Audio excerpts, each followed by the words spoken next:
नमस्कार दोस्तों, आप सभी लोगों का स्वागत है। आज का वीडियो डेडिकेटेड है आप में से उन स्टूडेंट्स के लिए जो टारगेट कर रहे हैं 2025 में बैंक पीओ के एग्जाम को लेकर। तो दोस्तों बहुत सारे बच्चे हैं जो अभी करंट में पढ़ रहे हैं मुझसे, चाहे वो एडिटोरियल की यूट्यूब की क्लास में पढ़ते हों और चाहे फिर वो आईबीपीएस पीओ की क्लास जब मैं कराता हूँ शाम को 5 बजे प्रैक्टिस सेशन या उसमें पढ़ रहे हों। एंड और भी ऐसे बच्चे हैं जो ऑलरेडी अनअकैडमी पर पढ़ रहे हैं, जिनका अभी 2024 में वो एलिजिबल नहीं बट 2025 में वो एलिजिबल होंगे। तो आज हम पूरा डिस्कशन करेंगे कि 2025 में अगर आप बैंक पीओ बनना चाहते हैं तो आपको किस तरीके से पढ़ाई करनी चाहिए और क्या-क्या पॉइंट हैं जो ध्यान रखने चाहिए। आज हम पीओ की बात करेंगे और अगर आपको चीजें समझ में आती हैं, क्लर्क के लिए भी जानना चाहते हैं तो एक वीडियो अलग से हम क्लर्क को लेकर भी बनाएंगे, है ना। तो अभी हम पीओ में जानने से पहले ये थोड़ा-थोड़ा बेसिक जानते हैं। असल में पीओ होता क्या है मैं आपको बता दूं। प्रोबेशनरी ऑफिसर होता है बैंक में। आप किसी भी बैंक में जाते हैं, चाहे वो एसबीआई हो, इंडियन ओवरसीज बैंक हो, बैंक ऑफ इंडिया हो, कैनरा बैंक हो, वहां पर जब आपकी पहली पोस्टिंग होती है तो वो पोस्टिंग आपकी प्रोबेशनरी ऑफिसर के तौर पे होती है। तो वही आपके दोस्तों यहाँ पर ये पीओ हो जाते हैं। प्राइवेट बैंक में जाते हैं तो आप असिस्टेंट मैनेजर बनते हैं, तो वही ये है प्रोबेशनरी ऑफिसर, है ना। तो इसके लिए सबसे पहले मैं आपको बताता हूँ एज लिमिट। बहुत ध्यान से देखिएगा सारी बातें जो मैं आपको यहाँ पर दिखाने वाला हूँ, है ना। तो एज लिमिट आईबीपीएस पीओ के लिए होती है 20 साल से लेकर 30 साल। अब आप सोच लीजिए 20 साल के अगर आप हो चुके हैं तो आप एलिजिबल हैं, 30 साल तक आपकी ये लिमिट है। एसबीआई आईबीपीएस पीओ के लिए, और एसबीआई पीओ में वो 21 से हो जाती है। आईबीपीएस पीओ में जो 20 से होती है, एसबीआई पीओ में वो 21 हो जाती है। और आईबीपीएस का आरआरबी पीओ होता है। मैं बता दूं ये आरआरबी क्या है, ये आपका रीजनल रूरल बैंक्स है, यानी कि ग्रामीण बैंक जिन्हें बोलते हैं। इसमें पीओ होता है जो 18 से ही शुरू हो जाता है, 30 तक जाता है। तो कहने का मतलब अगर आप 18 के हैं तो दोस्तों आपके लिए एलिजिबिलिटी बन जाती है 2025 में। पहली बात तो सबसे पहले आपको एलिजिबिलिटी इसमें बनेगी नंबर 1, नंबर 2 में बनेगी आईबीपीएस पीओ में, और नंबर 3 बनेगी एसबीआई पीओ में। तो एज लिमिट आपने देख ली क्या है, तो आप ये मेरे को बताना किस साल के आ रहे हैं, इसमें फॉलो हो रहे हैं कि नहीं, सबसे पहले आप खुद देखना। दूसरी चीज दोस्तों आती है क्वालिफिकेशन। तो तीनों ही एग्जाम में आपको सिर्फ ग्रेजुएशन होनी चाहिए, यानी कि आपके पास एक बैचलर्स डिग्री हो।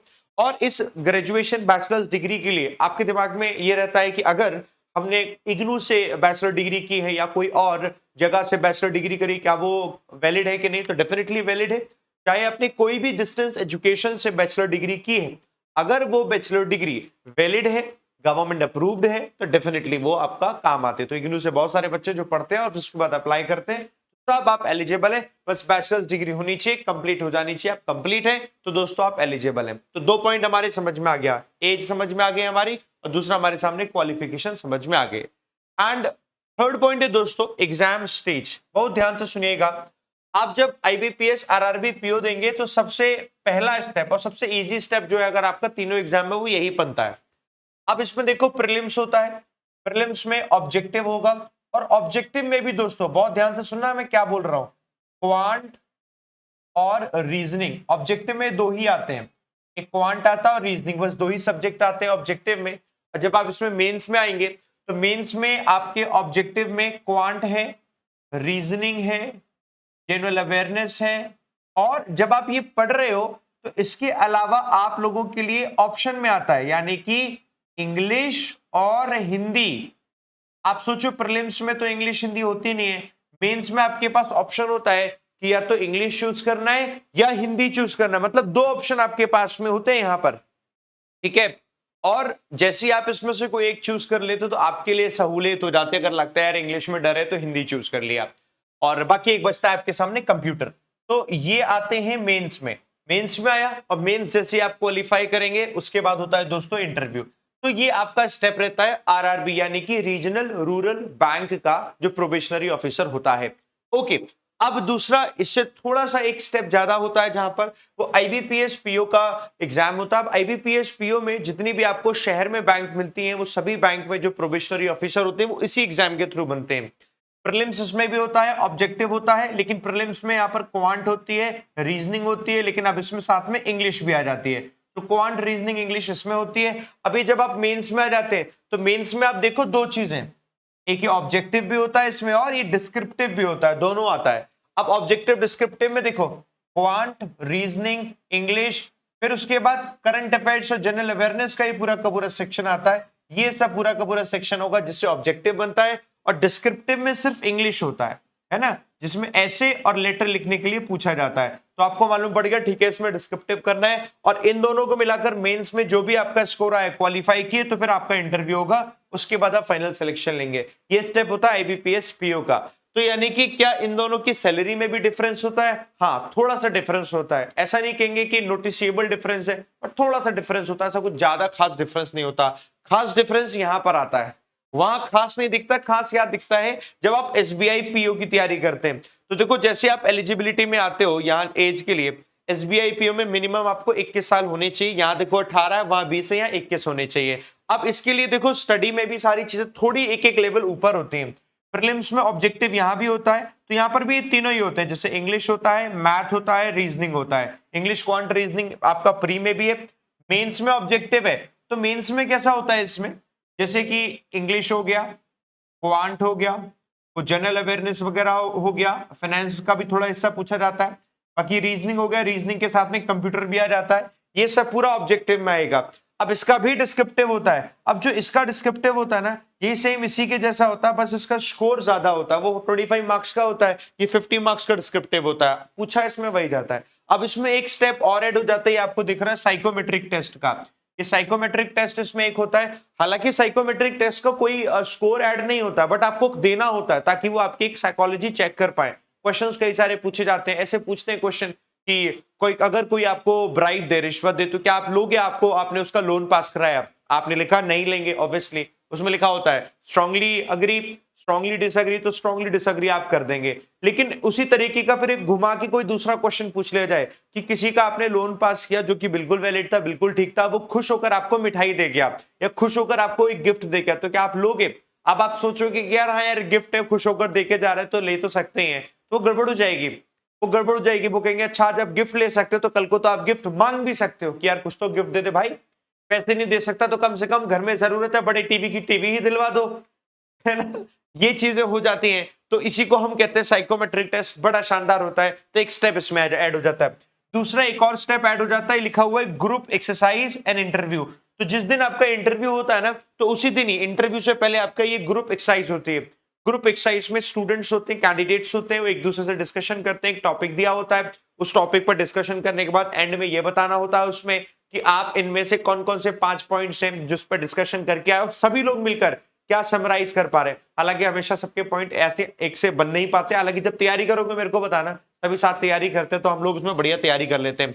उसके बाद होता है इंटरव्यू। ये स्टेप थोड़ा ज्यादा होता है, तो उस हिसाब से सैलरी भी दोस्तों यहाँ पर ज्यादा होती है। मैं आपको करंट बता देता हूँ, थोड़ा सैलरी का हिसाब किताब हल्का सा। तो अभी मैं नोएडा का एग्जाम्पल लेता हूँ, जैसे कि हमने कहा स्केल 1 की कोई एक सिटी है ना। तो अभी हमने नोएडा के एग्जाम्पल लिया, तो नोएडा में क्या एचआरए ही मिल जाता है 30,000 रुपए के आसपास का, कितना 30,000 के आसपास का के लिख देते समझ में आ जाएगा, इतना तो एचआरए ही मिल जाता है। यहाँ पर जब ओवरऑल सैलरी बनती है ना, कंप्लीट सैलरी, अभी एक स्टूडेंट की सैलरी थी, स्लिप थी, वो मैंने देखी 1,26,000 थी, 1,25,000 सवा लाख रुपए मान लो, तो 1.25 लाख रुपए के आसपास ये आपकी सैलरी बनती है एसबीआई पीओ की, अगर आप नोएडा जैसे शहर में रहते हो। मतलब क्योंकि काफी सारी अलग अलग चीजें होती हैं, जैसे कहीं 30 मिल रहा है, तो अगर आप दूसरे शहर में हो जो थोड़ा छोटा मेट्रोपॉलिटन सिटी नहीं है, तो उसमें कम मिलेंगे। बट हाँ, सवा लाख रुपए के आसपास तक की सैलरी आपकी बनती है, और आपके पास कट पटा के जितना भी आ रहा है वो 90 और मतलब 99 और 1 लाख के आसपास तक आ जाता है, तो बहुत अच्छा है।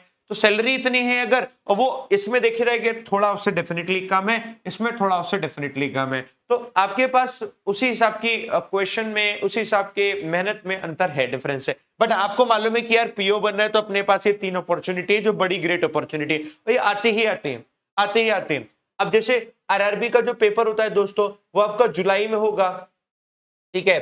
जुलाई में मतलब आ जाता है कई बार नोटिफिकेशन, जून और जुलाई में आ जाता है, पहले ही दे देते हैं आईबीपीएस का, पहले ही कैलेंडर आ जाता है।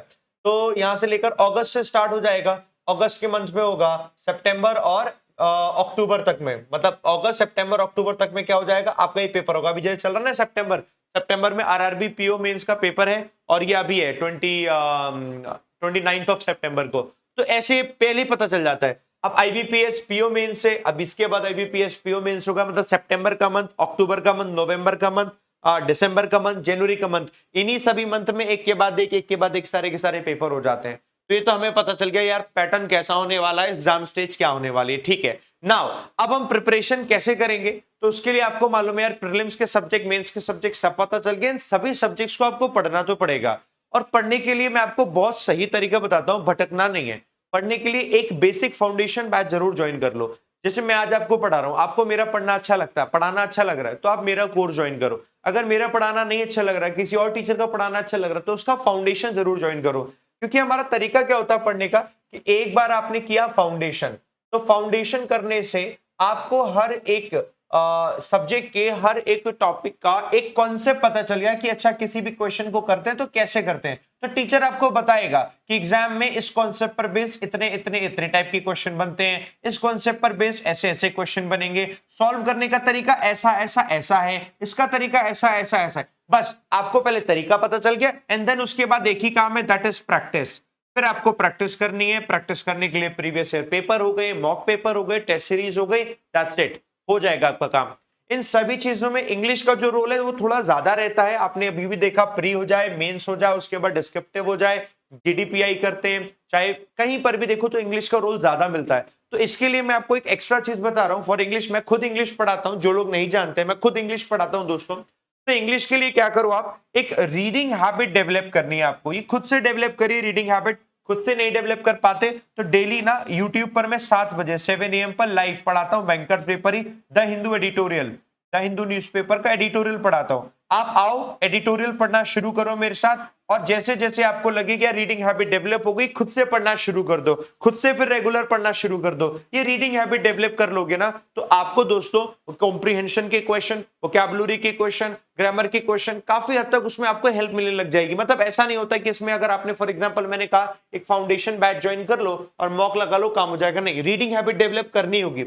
आप ऐसे कुछ बच्चे ऐसे हो सकते हैं जिनकी रीडिंग हैबिट बहुत अच्छी है, तो उनको बस रेगुलर प्रैक्टिस से काम बन जाएगा, पर सभी की ऐसे नहीं हो सकते। इसलिए रीडिंग हैबिट डेवलप करिए और इसको आप करिए बढ़िया से। तो ये हो गया हमारा कंप्लीट। और फाइनली एक चीज मैं बता देता हूं अंत में, अगर आप मुझसे पढ़ना चाहते हो तो ये एक बैच है, editorial 365 4.0 batch, SBI PO SBI clerk 2024 में और अपकमिंग एग्जाम 2025 में ये काम आने वाला है। तो आप अगर फाउंडेशन पढ़ना चाहते हो तो इस बैच में फाउंडेशन आप पढ़ सकते हो। स्पेशली यही बैच लेना है तो 999 इसका प्राइस भी है, डिस्क्रिप्शन में लिंक भी दिया हुआ है। कोई प्रॉब्लम आए मुझे जरूर बताइएगा, सर ये प्रॉब्लम है, ये कोड दे रहा हूं, जब कभी भी आप आते हैं कोई भी चीज परचेस करते हैं इस कोड को लगाना तो हमेशा डिस्काउंट हो जाएगा, और ये प्राइस भी डिस्काउंट होने के बाद मिल जाएगा। तो मेरा आप सबसे कहना बस यही है कि रेगुलर पढ़ाई करनी है तो स्ट्रेटेजी अगर आपने अच्छी बना ली तो आपकी स्ट्रेटेजी दोस्तों हमेशा ही काम आती है। और उम्मीद करता हूं 2025 में जितने भी बच्चों का टारगेट है वो अच्छे से मेहनत कर पाए, सही डायरेक्शन मिल पाए, और सिलेक्शन भी दोस्तों आप जरूर लें।